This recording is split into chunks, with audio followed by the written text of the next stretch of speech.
বর্ষবরণে চোখ রাঙাচ্ছে করোনার নতুন ভ্যারিয়েন্ট JN.1। একটা বছর পার করেও 2024 সালে বজায় রয়েছে সেই কোভিড আতঙ্ক।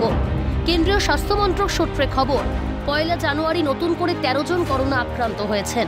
13 জনের মধ্যে 5 জন কলকাতার বাসিন্দা বলে জানা গিয়েছে। হঠাৎ করোনার নতুন উপপ্রজাতির বাড়বাড়ন্তের কারণেই কেন্দ্রীয় স্বাস্থ্যমন্ত্রীর বৈঠকের পর রাজ্যের তরফে বৈঠক করা হয়। করোনা আক্রান্তদের বিশেষ নজরদারির কথা জানানোর পাশাপাশি RT-PCR টেস্টকে বিশেষভাবে গুরুত্ব দিতে বলা হয়েছে। আগাম সতর্কতার জন্য রাজ্য প্রশাসনের তরফে প্রত্যেক জেলায় হাসপাতালগুলিতে কিছু সংখ্যক বেড কোভিড রোগীদের জন্য নির্দিষ্ট করার কথা জানানো হয়েছে।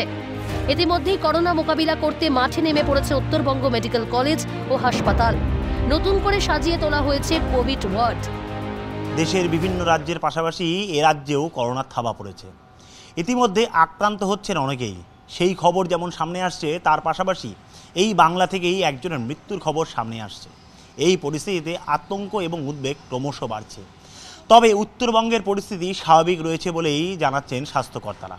সমস্ত হসপিটালকেই বলা হয়েছে যে তারা যেন তাদের কোভিডের যে স্ট্রাকচার সেটাকে পুনরুজ্জীবিত করে রাখে। সেখানে বেড, অক্সিজেন কনসেন্ট্রেটর, তাছাড়া অক্সিজেনের লাইন বা আনুষঙ্গিক যে মেডিসিন এবং ভেন্টিলেটর, সেগুলো যেন সমস্ত ঠিকঠাকভাবে রেডি থাকে। আমাদের VHDL ল্যাবরেটরি সেটা রানিং, সেখানে সমস্ত রকম টেস্ট হয়। তো যেহেতু এখন টেস্টের সংখ্যা অতটা বেশি নয়, দার্জিলিং ডিস্ট্রিক্ট থেকে যা স্যাম্পেল আসে এবং কিছুটা স্যাম্পেল জলপাইগুড়ি থেকে আসে, সেগুলো প্রায় নেগেটিভ। এই মুহূর্তে কোনো পজিটিভ পাওয়া যায়নি। বেশ কয়েক মাস হলো কোভিড-19কে আর জনস্বাস্থ্য জরুরি অবস্থা বলছে না, কিন্তু তাও পিছু ছাড়ছে না ভাইরাস।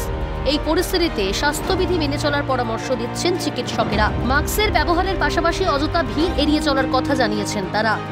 ঠান্ডার মরশুম, অনেকেই কোভিড ছাড়াও অন্য অন্য ইনফ্লুয়েঞ্জা বা রেসপিরেটরি ইনফেকশনে অসুস্থ হয় বা তারা হয়ে থাকে। তো সেই ক্ষেত্রে তাদের বলা হচ্ছে তারা যেন মাস্কটা ইউজ করে এবং ভিড়টা একটু আননোন ভিড় সেগুলোকে একটু অ্যাভয়েড করা। চিকিৎসকদের মতে কোভিডের ওমিক্রন ভ্যারিয়েন্টটি বেশ কয়েকটি নতুন সাব ভ্যারিয়েন্টে পরিবর্তিত হয়েছে। সম্প্রতি JN.1 সাব ভ্যারিয়েন্টের হদিশ পাওয়া গিয়েছে, যার ফলে কোভিড আক্রান্তের সংখ্যা বৃদ্ধি পেয়েছে বলেও কারোর অভিমত।